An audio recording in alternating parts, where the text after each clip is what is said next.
At 73, my youngest son asked me a question at dinner. "Dad, what is your life actually about?"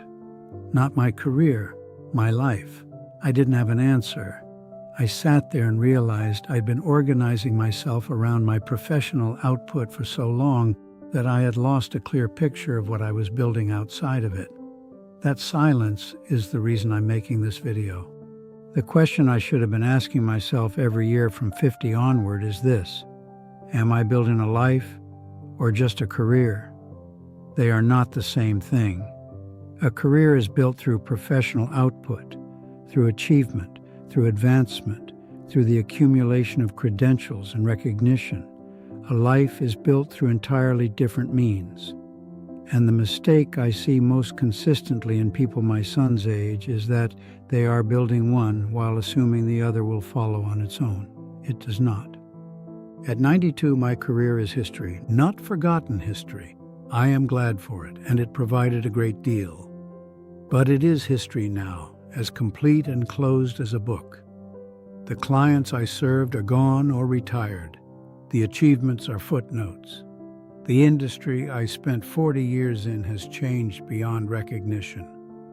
What I have right now, what constitutes the actual texture of my daily life, is everything I built alongside the career, my children, and whether they want to be around me, my grandchildren, and whether they know me as a real person or as a figure, the friendships that survived, the things I learned that I've been able to pass forward, the ways I showed up when showing up mattered. The career gave me resources. The life is what I actually have, and I built them at very different levels of intentionality. The career received focus, strategy, energy, deliberate planning. The life received what was left over, the remainder of my attention after the professional obligations were met. The career, treated that way, flourished. The life required something different, and I gave it less than it needed for too long. At 82, I attended the funeral of a man I had known professionally for nearly 50 years. His career had been exceptional, genuinely exceptional, the kind that produces real recognition among people who understand the field.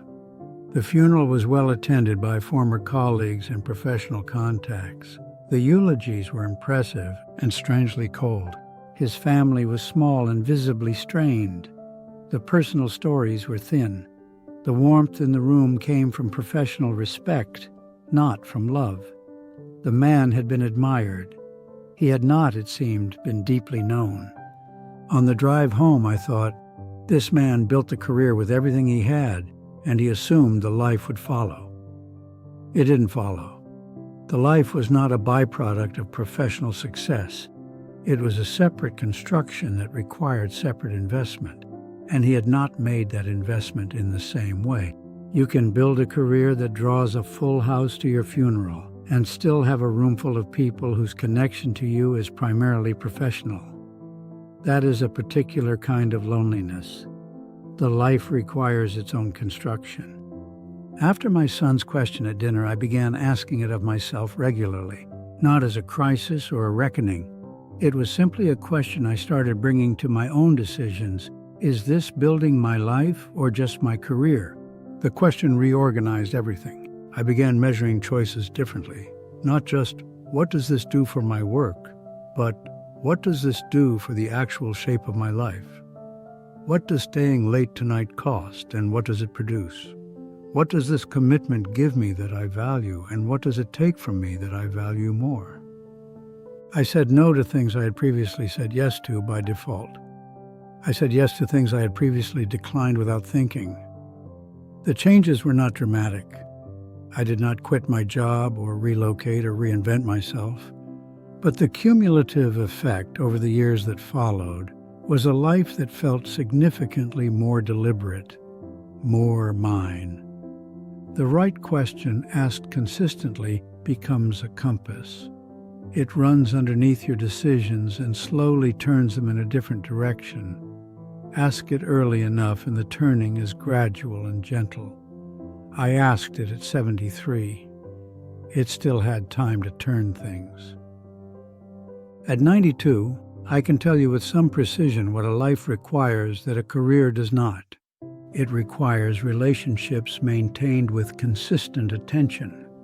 Not grand gestures, but regular contact, the kind that keeps a connection alive across years and decades. It requires presence, showing up for people in a way that is actually there, not physically present while mentally elsewhere. It requires choices made against the grain of professional ambition, the evening not given to work, the decision that is correct for your family rather than optimal for your career.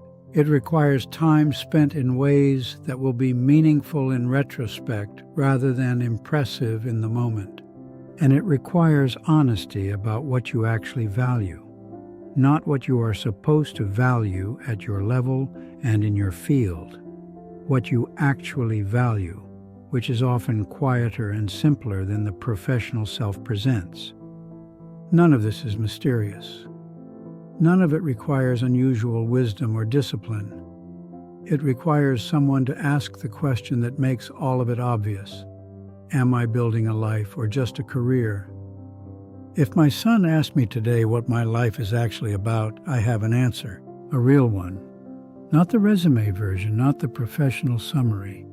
The answer involves the people around me and the quality of attention I was able to give them across the decades, the years I got it right and the years I didn't.